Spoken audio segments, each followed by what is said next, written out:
ॿियो उहो शख़्स बदकार जेको गुनहगार जिन दुनिया जे अंदर अल्लाह जी नाफरमानी कई रब खे न सुञातई। फरमाई जरा इज़राइल अचे थो उनजे साम्हूं उनखे चवे थो खबीस रूह खबीस जिस्म जो निकिर, बदकार रूह बदकार जिस्म जो निकिर। इन्हीअ ॻाल्हि में हुज़ूर ने फरमायो जहन्नम जो रुमाल आंदो थो वञे, उहो रुमाल एॾो त बदबूदार आहे, एॾो त बदबूदार आहे जेकॾहिं उन रुमाल खे दुनिया जे अंदरि छंड कोई न वञे पूरी दुनिया बदबू सां भरिजी वञे, क़यामत ताईं साओ सलो पैदा न थिए। हुज़ूर ने फरमायो उहो रूह जिस्म में डोड़े थो।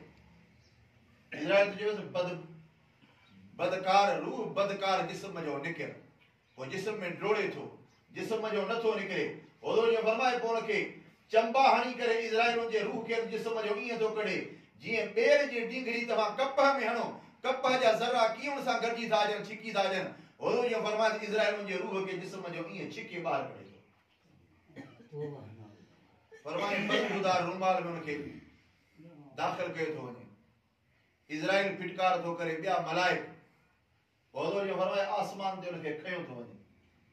आसमान जा फरिश्ता पुछनि था केरु आहे? जे फिलाणे माण्हू जो रूह आहे।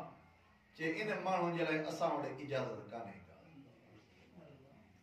हुज़ूर ने फरमायो उनजे रूह खे उतां उछलायो थो वञे आसमान खां। फरमायो उतां उनखे उछलाइनि था, पहिरीं ज़मीन, ॿी ज़मीन, टी ज़मीन, 7 ज़मीननि खां हेठि हिकिड़ी जॻह आहे सिज्जीन जंहिंजो नालो आहे। अल्लाह फरमायो वमा अदराक मा सिज्जीन, सिज्जीन में दाख़िल कयो थो वञे जेको जहन्नम जे अज़ाब वारी जाइ आहे उनखे उनजे अंदरि दाख़िल कयो थो वञे। फरमाई पोइ जॾहिं उनजे मथां जनाज़ निमाज़ पढ़ी थी वञे, कफन दफन कयो थो वञे, रूह उनजे जिस्म में मोटी थो वञे। वरी साॻा 3 सुवाल थियनि था, मर रब्बुक, तुंहिंजो रब कहिड़ो आहे? चवंदो आहे अफ़सोस ला अदरी, मूंखे पंहिंजे रब जी ख़बर ई कान्हे। रब अलाए कीअं। नफ़्सी नफ़्सी हाय ला अदरी, मूंखे पंहिंजे रब जी ख़बर कान्हे। ॿियो सुवाल कयो थो वञे मन नबीयुक, तुंहिंजो नबी केरु आहे? वरी बि जवाब थो ॾिए नफ़्सी नफ़्सी ला अदरी, हाय अफ़सोस मूंखे पंहिंजे नबी जी ख़बर कान्हे का। टियों सुवाल थिए थो मा दीनुक, तुंहिंजो दीन कहिड़ो आहे?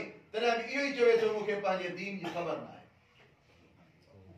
हुज़ूर ने फरमायो क़ब्र मूंखे भिकोड़ ॾे थी, क़ब्र उनजे मथां सोड़ी थी वञे। हुज़ूर ने मिसाल ॾेई करे फरमायो जीअं हिकिड़े हथ जूं आङुरियूं ॿिए हथ में दाख़िल थी वञनि, फरमायो सॼी पासीरी कॿी पासीरी में अंदरि दाख़िल थी वञे। हुज़ूर ने फरमायो उहो मुर्दो दामू थो करे, रड़ियूं थो करे। फरमायो इंसान ऐं जिन खां सवाइ बाक़ी सॼी मख़लूक ॿुधे थी। हुज़ूर ने फरमायो जेकॾहिं उन क़ब्र वारे जो अज़ाब अल्लाह तव्हांखे ॿुधाए, उन नाफ़रमान जो अज़ाब अल्लाह तव्हांखे ॿुधाए त तव्हां पंहिंजे मुर्दनि खे दफ़न करण में छॾे ॾियो। अल्लाह ताला तव्हां असांखे क़ब्र जी